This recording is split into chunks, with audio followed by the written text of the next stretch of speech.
Hi, everyone, and welcome to the first and last word poetry series. And we have a great reading tonight. And our first reader is Doug Holder. He is the founder of Ibbetson Street Press and the co president of the New England Poetry Club. For over 20 years, he has been the art editor of the Somerville Times and has taught creative writing at Endicott College. His work has appeared in the Boston Globe, South Florida Poetry Journal, and a zillion other magazines, too many to mention. And I give you Doug. Thank you all for coming out here. Thank you, Gloria and Harris, for having this venue. So I'll start out with a few poems. Some of the older poems that I haven't gone to in a while. And this is a combat zone poem. And there used to be this street in the combat zone, the notorious combat zone, not like it is now, called LaGrange Street. And on that street, there was a hat shop. The guy had a little guy with hundreds of thousands of hats. But anyway, it's called LaGrange Street, Boston. A shattered glass flask of whiskey, the passing almost slipped. Oh, is something wrong? Oh, I heard someone say something. A shattered glass flask of whiskey, the passing almost subliminal whispers, looking for company. There is the shell of Han the Hatter, haberdasher since 1860. Empty now, but full of ghosts, fedoras, derbies, rakish caps, pork pies, freshly blocked to be molded for a night's affectation. Dancers slip in under the golden slipper sign, followed by a fat man with a gleaming Wallace mustache. A vigilant merchant admiring the top shelf merchandise. And when the sun breaks through the metallic cloud bank that hovers over me like an omen, I see people scurry like roaches to all corners as if to take cover. In the Boston periodical room many years ago, they used to have this big scrolls of newspapers, and I used to go in there and see all these older gentlemen reading all these obscure newspapers that the Boston Public Library collected. So I wrote a poem called Periodical Room, Boston Public Library. Old man, is there salvation in that dog-eared edition of the Anchorage Times? You hold it like a loved one, reading the front page like a face, your forehead kissed with printer's ink. The antiquated fan spins the old smells of the room that your nostrils devour, hungry for memories. Does your mind drift now to distant cities of your youth? Are you outside of yourself, free from the bone-tired corpus, running through summer playgrounds, answering some elusive call? And here's a poem called Cannibalism. To deflesh a skull and crack a femur, to get down to the very marrow. Is there a greater act of love as when the prayers of the mantis are answered and her lover loses his head over her after the frenzied copulation?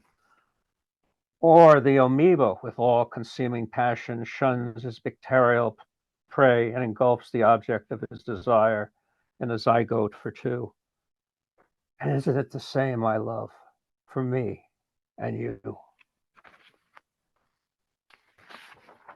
Wallace Avenue, the Bronx, 1965. I was a 10-year-old boy, and I used to visit my grandmother in the Bronx.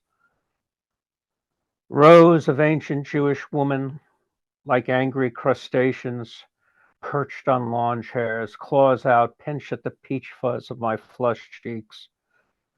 I kissed the skin above their turkey necks and listened to their code of Yiddish. The generous breasts withered by their offspring who weaned on shtetl milk, now long beyond the pale, leave their mothers to dry in the summer sun.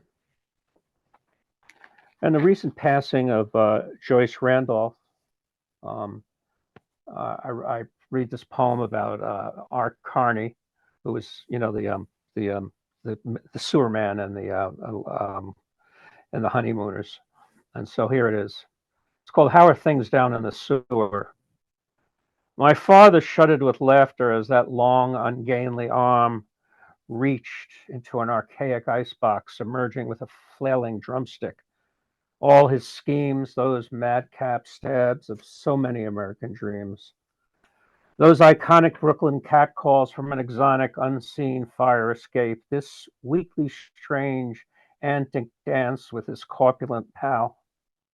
And no wonder late at night, who can we really laugh at now? Filene's Basement, another iconic Boston place. And the doors could barely contain them, these thoroughbred ladies ready to race at the stroke of the clock's hands for discount linen and lace. And I was swept in by an animated, crackling feminine wave, soon eyeing the salesman, eyeing me as I was transformed, polished into a well-heeled businessman in a double-breasted suit. And the clerk cracked by my side, "Hey, kid, ain't she a beaut?" And I fingered the starch colors of multicolored arrow shirts, and I admired the crusty, ancient saleswoman who still had the desire and energy to flirt.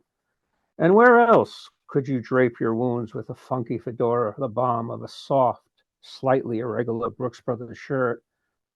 It was a place to go when you were happy or desperately hurt. I had a real bad bout with COVID, and I almost passed away. I mean, that's how bad it was. So I wrote something about my sort of delusional state when I had COVID. Um, Elegant and eternal. On my COVID night, trembling like a drunk on detox, my shirt soaked in sweat clung to me like a skin to keep me intact. It was then he came to me, a snake oil salesman, a man appointed in plaid and polyester, with a wide, hateful smile, gave me his fever dream, crazy Eddie sales pitch. Elegant and eternal. Elegant and eternal. What was he selling? A casket, an urn, or perhaps a bill of goods straight to the inferno.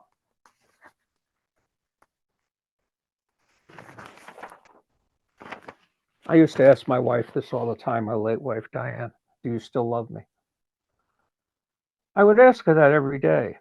I felt that any moment the charade would be unmasked, that would all slip away from my sweaty palm, like some wayward worm looking to tunnel into the ground. I always felt the whips of my mother's disapproval, her damning rhetorical question, why can't you be like other young men? It drove me like some barking dog begging to be thrown a meaty red bone. Do you still love me? Do you still love me? And her voice, increasingly distant from some void beyond my understanding, whispers, I do, I do. How much time do I have, Gloria? I wasn't keeping track, so why don't you do 5 more minutes? Okay. Howard Beach, Queens. This was about my friend's uncle who lived in a housing project in Howard Beach, Queens. It's called Uncle Marty eating chickpeas from the strainer, greased me in a t-shirt and underwear, his 90-year-old mother in a corner in disrepair. I got no regrets, he said. I've seen it all. I've seen Bobby Thompson hit that ball. His mother says through a toothless smile, he was always good with maps. That's what they said. He always had maps in his head. That's what they said. Marty scratches his crotch, takes another shot at the cheap scotch. Marty despises the family barbecues, wears a polyester suit to the beach, often spits and has a toothpick in his teeth. Yeah, he said to me as he glances out to the sea. Yeah, I seen it all. I was there when Bobby Thompson hit that ball. This is for my late mother. My mother prepares me for death. She wants me to stay in a hotel, She hides in her home like an old house cat before her costume, a pasted-on public face. At night, the murmur of the dead hover around her bed. She can't understand what ails her. Is the pain in for a permanent stay? And the doctors croon, "Take one of these, dear, you'll feel better soon." We face each other in the dark corner of a plastic suburban cafe. We know what lies in our receding gums, the tip of our coffee-stained lips, the fantasy of our flesh. In silence, we have said it all, more or less. And at night, the murmurs of the dead hover around her bed. And finally, I wrote this poem because, long ago, I had an argument with Tom Daly, and we made up. It's been a long time ago, but I said to him, Tom, one day we will be shooting from our hip replacements. So I wrote this poem dedicated to Tom Daly. I used to be hip, had a cutting whip, a snazzy, snapping whip. My hip, once a piece of fine polished bone, now a robotic mesh of metal. Well, one has to settle. My hip has become an imposter to me. I want it back with a fallible flesh and bone, a comfortably home. Shake a leg, you say, and I will raise it in a rather resigned way and mourn for the hip of yesterday. Thank you.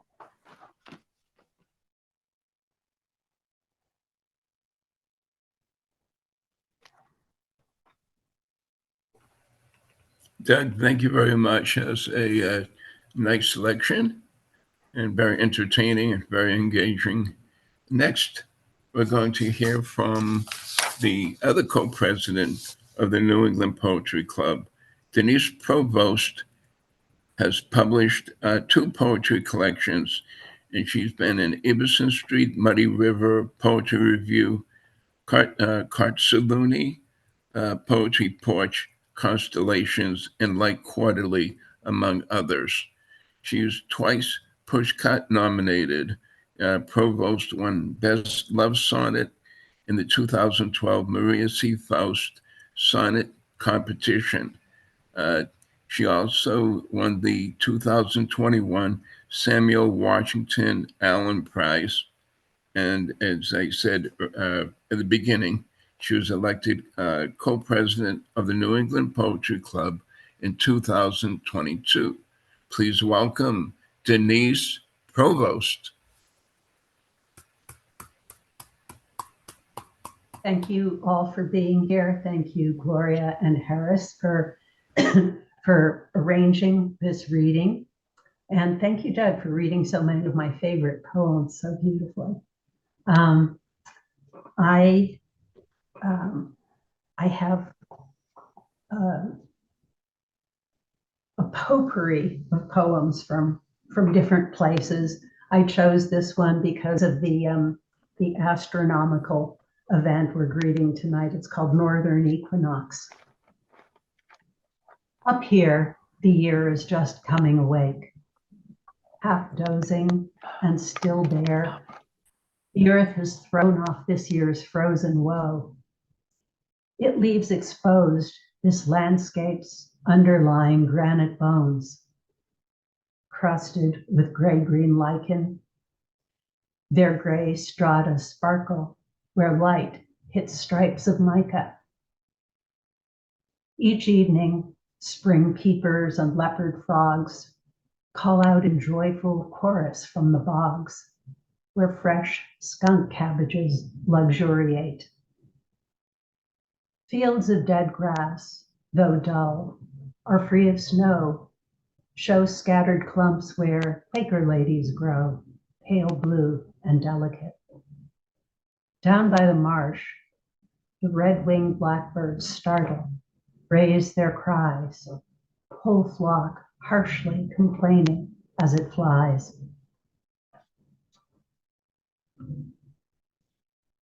So I realized that there are birds in all of my first 3 poems, different ones in different places.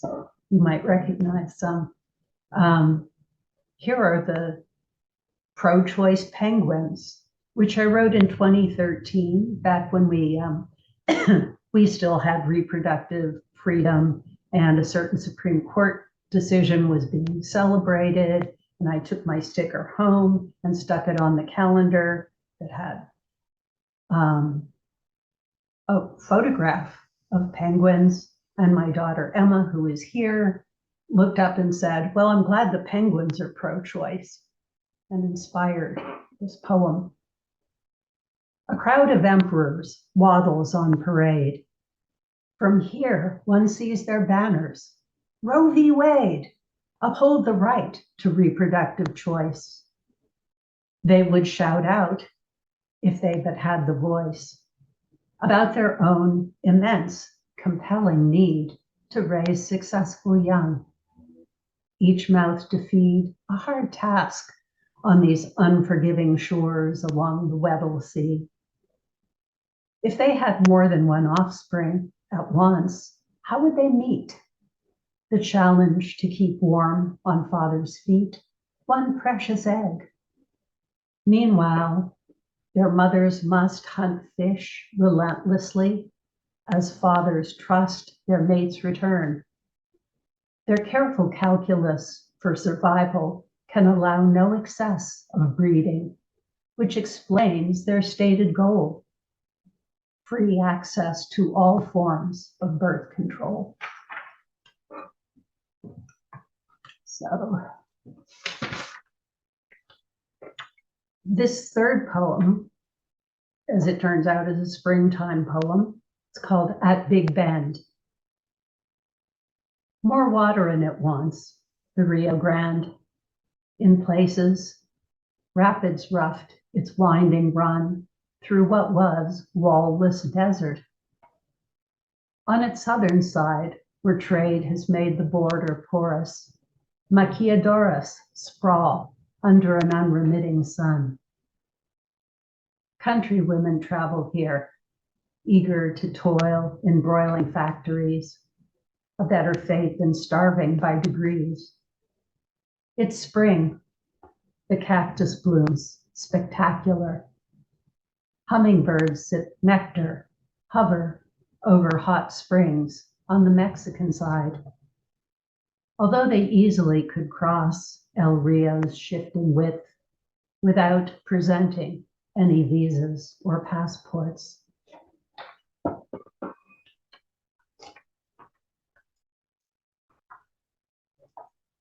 So, for a shift away from birds, this poem is called A Box of Rain. It was my prize-winning love sonnet. It gets its name from a Grateful Dead song, which also supplies the epigraph, such a long, long time to be gone and a short time to be there. I nearly said, I loved you for 9 years, but realized that statement was naive. In truth, I've never stopped. I now believe love is persistent once it first appears, a habit of the heart that perseveres, whatever has become of its object. It seems that we know love in retrospect by its endurance. That which disappears is something else, infatuation's spell.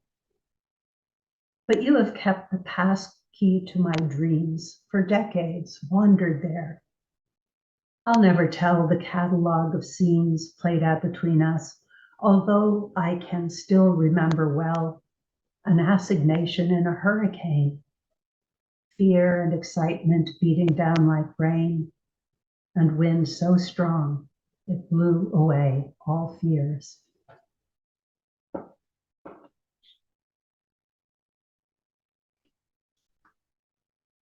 So I'm going to follow that with a poem from my second book, Shall I Marry Poetry? Should I speak the vows? Can I honor and remain irreverent? Do I have it in me to obey? Is love as satisfying over the breakfast table as it was in the back of my old car? As oddly durable? Shall I take the risk of devotion? Or better to carry on in the familiar way, to say I'm working late, when instead I'm out with you, a little giddy from red wine, flirting madly over long-stemmed glasses. Will I love you as much over coffee cups? Will you still have as much to say to me? Moving right along. There's another newer poem, an uncollected one, called Australian Brushfire Season, 2019 to 2020. Drought draws moisture out from vegetation long evolved to resist desiccation.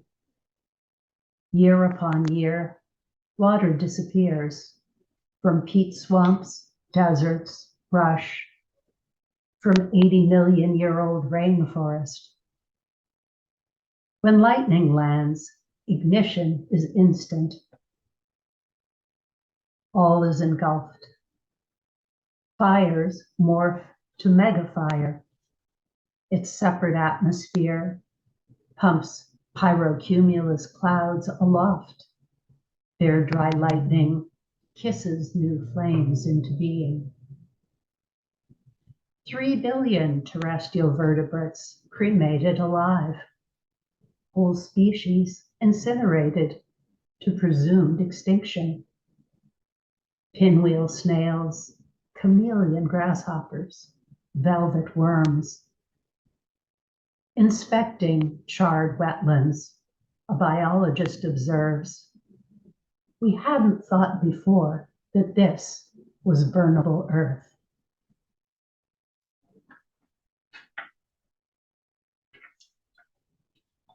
And this next one goes back to 2017, walking into Bethlehem on Christmas Eve. In those days, a decree went out from Caesar Augustus that all should be counted, as we were, as we are, when we push the heavy bars of turnstiles at checkpoint 300. Then, once counted, checked, and processed, we proceed on foot, wheel luggage in the dark. A maze of concrete barriers next to a wall, watchtower topped, graffiti humanized. From shady verandas, some soldier boys track us with semi-automatic toys. There is room at the inn. The hotels ache with vacancy, staff loiter. Managers pore over anxious math, wonder how long businesses running deficits can last. No wise men bring gold here, no frankincense, just fog from tear gas canisters when thrown down streets so sacred, pilgrims kiss the stones. Am I out of time yet? Gloria, Harris, whoever's keeping time. Thank you. We're not keeping No? time, but go ahead and do about 5 more minutes. Okay. 5 minutes.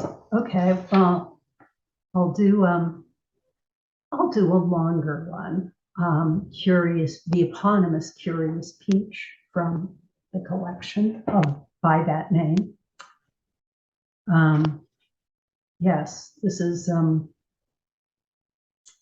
what a peach would wonder about if it was curious in the sense we know it, not just, a curiosity. I came into this world with wings, fleshy, pale pink, silken things. Soon they fluttered to the grass.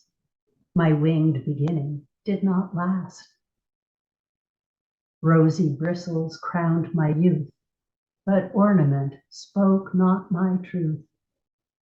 Or star-shaped brackets for a spell, until, in time, these soft threads fell. I entered in my awkward age, no shred of glory to assuage. A bulging orb with spiky end, what future could this shape portend? Next, smoothly green, with downy hairs, still nothing fit to put on airs. My life, though slow, passed without pain, as I embodied sun and rain. I grew in weight and also girth, veiled from the meaning of my birth. Just what can my true nature be, attached, as I am, to a tree? Through rising heat and storm surprise, I reached the fullness of my size. Rough winds have brought my fellows low, but I withstood the sundering blow. I start to feel I'm getting old, my flesh grown heavy, soft, and gold. With gentle turning of a hand, upon a bed of flesh I land. Then feel around myself a wreath of hard, sharp-edged human teeth. In ecstasy, I am reduced to luscious pulp and streaming juice. My fall has come. I tumble down into rich earth, the peach tree's ground, a tiny orchard made to rise within a garden paradise. I'm used to waiting, it's not hard. Here in a sheltered bit of yard, the days cool off, the light is less. Among the earthworms I will rest. Now in my core myself does sit, a perfect seed in stony pit. I see a shape that I might be, full grown, a wide and fruitful tree. As frozen soil yields to spring's thaw, I fill with movement and with awe. As to the sky my green pulse shoots, I grow not just to wings, but roots. Thank you all.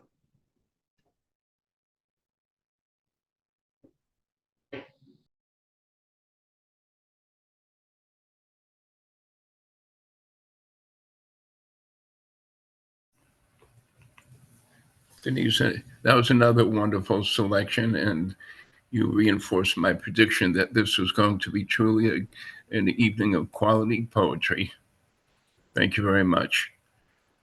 Next, we're going to hear from Vijaya Sundaram, who is an Indian-born Medford-based poet. She's also guitarist, sitarist, songwriter, singer, and an educator. Her work has appeared in publications like the Rising Phoenix Press, the Stardust Review, and Tell magazine, among others. Her first collection of poetry was published in 2023 by Červená Barva Press. She is a current Poet Laureate 2023 to 2025 of Medford, Mass. Please welcome Vijaya Sundaram.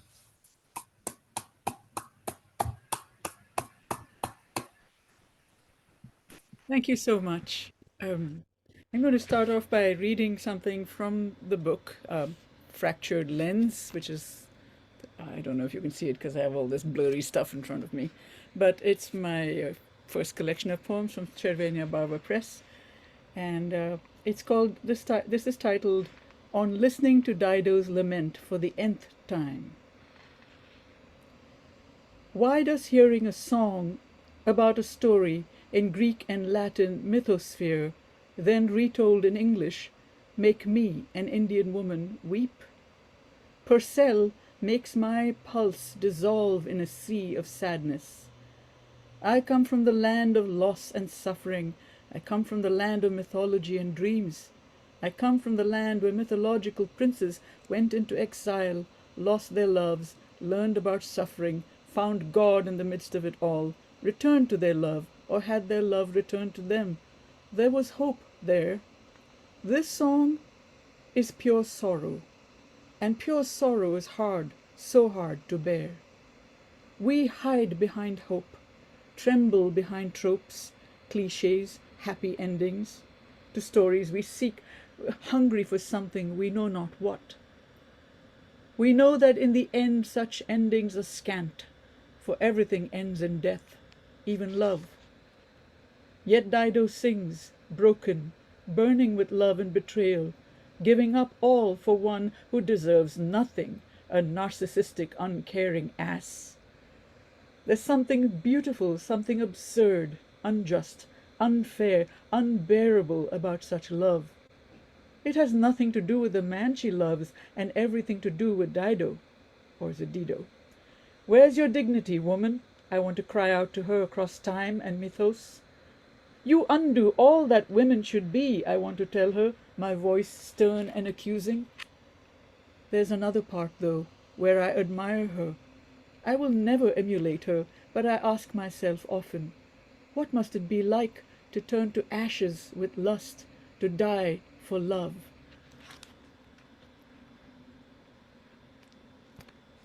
Thank you. So that was my homage to Purcell, whose music is exquisite. If you've had a chance to listen to Henry Purcell, his music is so heartbreaking and gorgeous and and beautiful to play on the guitar too, which my family and I have done from time to time. I would like to read you a poem that's not in my book. Is that okay, Gloria? Is that all right? Of course, you can read what you want. So this is called, I seem to be in mythos right now. So this is called Hermes Psychopompus. And it's on my computer. So I walk to one side, always slightly behind, ready to catch you and take you swiftly, painlessly to where you need to be. You never see me, but I'm there, your faithful shadow, attached to you while you live, your transport, your guide, your truest friend, one who knows the way. You have others, yes, but they are creatures of flesh, and prone to the same things to which you are. I sadly cannot leave you or this path you walk, though I would love to. I might have had dreams once, dreams of becoming flesh, perhaps, of treading this path you tread, with real feet, real muscles, real feelings. I am tired down to the soles of my soul, your soul. Once I laughed in sheer delight, for another me had been sending your messages in person and via that unseen route you humans love, and my various me's collided with each other, and you fell down the steps, texting as you fell, and for one moment I was free, and my psychopompous self stood up, ready and willing to take you to that land from which you would never return. But you returned to yourself, and others carted you off to a place of healing.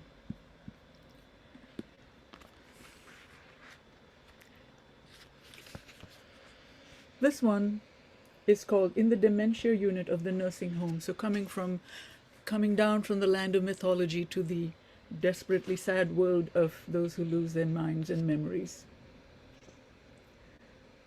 Thank you, Dan and Peter. In the Dementia Unit of the Nursing Home. And this I wrote, by the way, I wrote this for my mother-in-law who died in 2021 in December. And she was a giant of a woman, not in her physique, but in her metaphorical stature.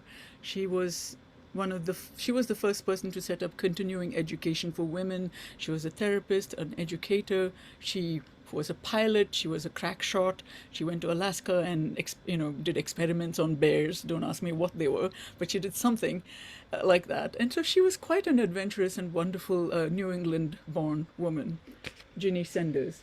And this is In the Dementia Unit of the Nursing Home. And I am taking on her persona. I have no words tonight, none that would suffice anyway.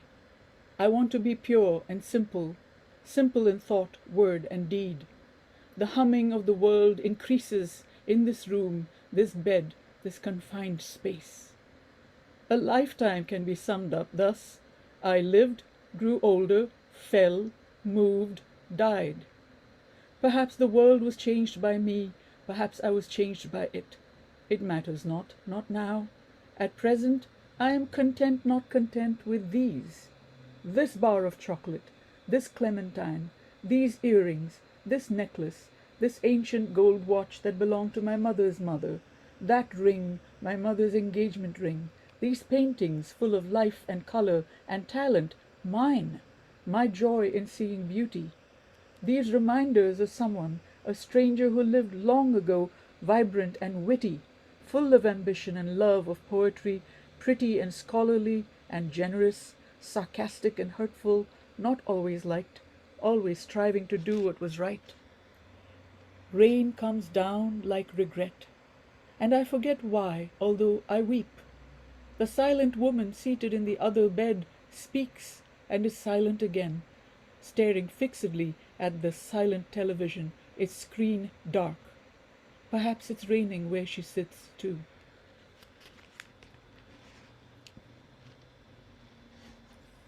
Hi, Terry. Nice to see you here. How much time do I have? I'm not sure. I'm not timing anyone. Go for maybe 7 more minutes. 6 minutes. Sounds good. This one is called Ruby Song, and it's in my book. And it's a slightly whimsical poem about redness. I crave rubies in my throat, so I can sing like a clarinet. The pomegranate in my fridge is tired. I regard it with fondness, my partner in enervation. Its redness is beyond the price of rubies. It calls to me coldly like a clarion, a question shaping its urgent need. Somewhere else, a beat sings of redness too, far beyond my ken, I'm sure of it, but it sings a darker red, a somber passion. I will seek it at some other point. I have need of clarity, coldness, red fire, and this other pressing matter at hand, my pomegranate, which has but one purpose, since its other purpose was abrupted when it was cut down from the mother tree. I will answer its call, but not now. Tomorrow I shall cut into it, inhale its weary fragrance, suck its tart juices. The pomegranate will bleed in delight and die on my tongue, and I will sing with a voice like rubies.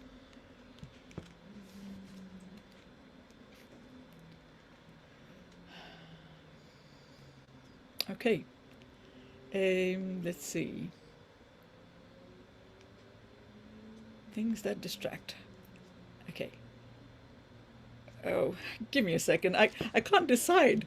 All right, hang on just a second. Xanadu.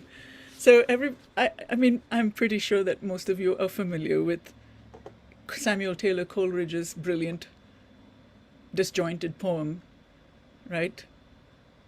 In Xanadu did Kubla Khan, did a stately pleasure dome decree. It's one of my absolute favorite poems.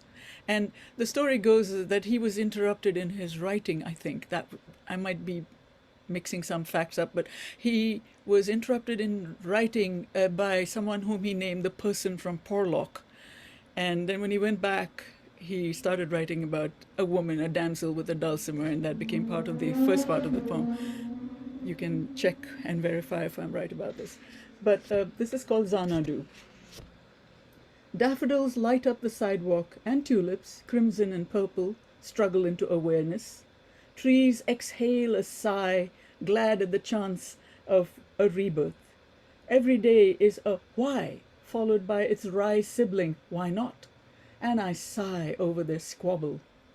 I have no trucks with things that trick the mind, but sometimes I wonder if someone came to my door, like the person from Porlock, would I forget my story and my song, even with clear-eyed, unclouded mind?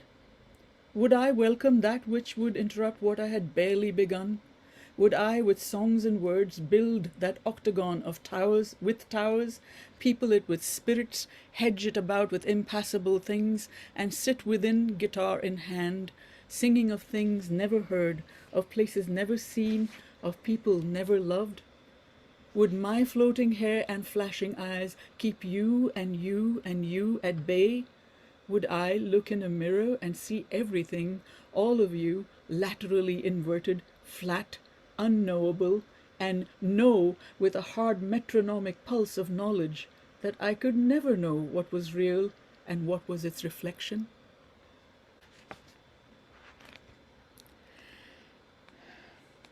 Okay, there's one more. Shall I sing? Should I speak one more? Say one more, recite one more? Okay. This one is, this is about a thing that happened to me. I was riding my bicycle in 2019 and was holding on to an envelope and didn't brake properly when I was going down the sidewalk, which was sloping. It was about 1,000, maybe slightly over 1,000 feet away from my home.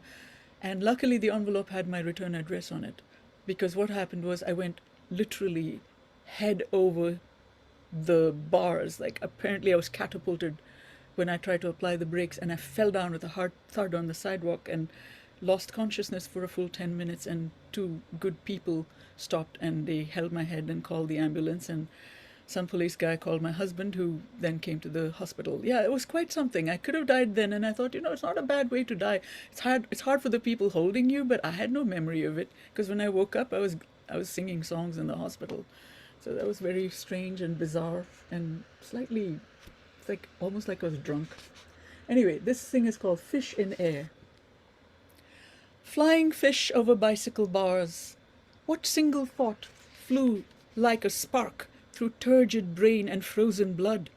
What word, now vanished, formed itself and sliced through evening traffic air like an uh-oh of finality as you struck that sidewalk like a cannon? And why is it that no memory surfaces like a bubble on your lips? If death had come, it would not have hurt. It would have been easy.